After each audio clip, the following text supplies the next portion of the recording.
Today's story was written by Reddit user CompetitiveLow5970. When we used to look up, we looked at the stars, brightness anchored into a canvas of black. They were our guides when we sailed the seas, and they were our guides when we sailed the cosmos. We no longer look at the stars. We no longer look. Looking is dangerous. Turns out, we were looking at the wrong thing the whole time. We should have focused on what surrounded, encompassed, swallowed the stars. We should have focused on them. There are a few things we know about them. We know that they can see us. We know that they know we can see them. We know that they hate us and everything like us. Their hate is not one that can be reasoned with or explained.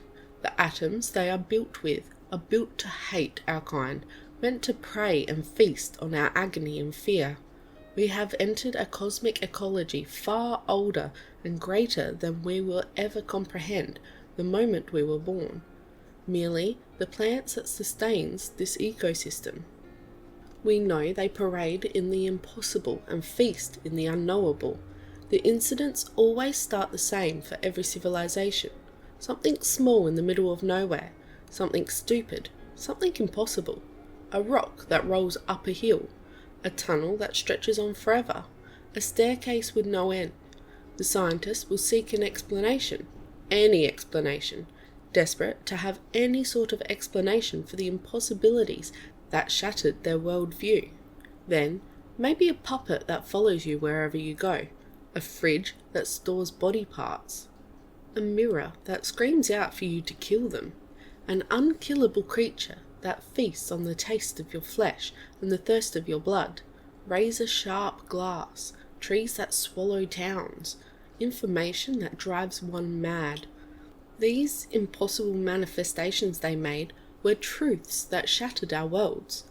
We tried our best to contain them, even as each and every one who encountered these manifestations killed themselves to shelter the public from these truths. But they got worse and worse, until we could no longer hide the truth from them. Once the public found out, society collapsed. These impossibilities were something we could never live with. Just knowing these things existed caused extreme mental distress. These manifestations are not isolated incidents. Once that first pebble rolls upwards, now that you've been found by them, those civilizations who have been found have never survived. Only those lucky enough to have been granted time enough to discover faster than light, have escaped. But those that do are forever marked. The marked will be haunted forever until they die, or the universe dies. So far, nobody has made it to the end of the universe. We tried, always, because we feared the end of us more than we feared them.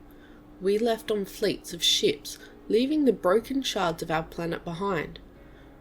We also knew that if they encountered any new civilizations while they were chasing the marked, the newer civilization will draw attention away from the marked for a short while.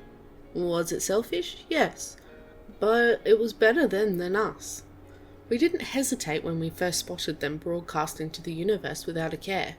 They had barely reached their moon the first time we saw them, their society only having made the discovery of splitting atoms recently stumbling out of their last war.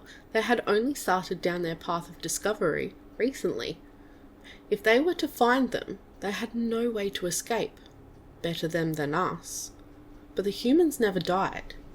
And the longer we held our breath, waiting for their gaze to meet our backs again, the longer the humans prevailed. The same symptoms as always started. Something small, something stupid. A straight path that loops. A slideshow that tells the worst future. A pebble that rolls upwards. The humans too tried to contain them. It was easy at first. Just lock them up in a concrete cell and nobody gets hurt. But then they did the strangest thing.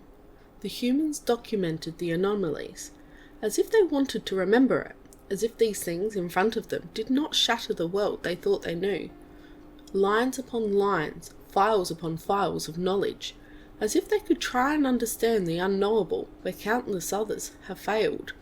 They faced countless horrors, beasts that could rend them apart as easy as ripping apart wet tissue, places that breathed and had a heartbeat and could swallow them whole, creatures that drained life and light from the world, each and every one documented and formatted in the same font and size, a name and case number assigned to each one.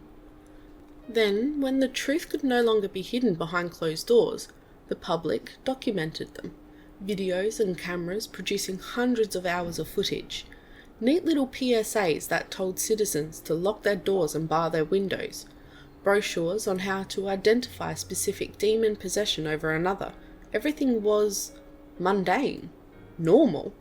People kept on living despite flesh-eating monsters and mind-breaking books existing alongside them.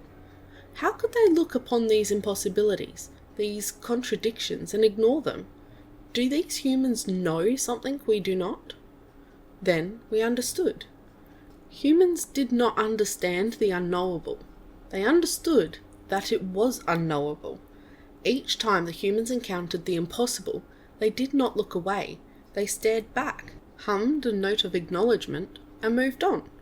When the impossible invaded their world, they buried it under the hum of transit and the clacks of keyboards. When the strange stormed their lives, they speared it with taxes and rent. When the unnatural raided their minds, they mocked it with schedules and routines. The unknowable did not fear being known. They feared being mundane. We watched as the horrors that haunted humanity retreat each and every time, bound with formats and words. And there they will stay.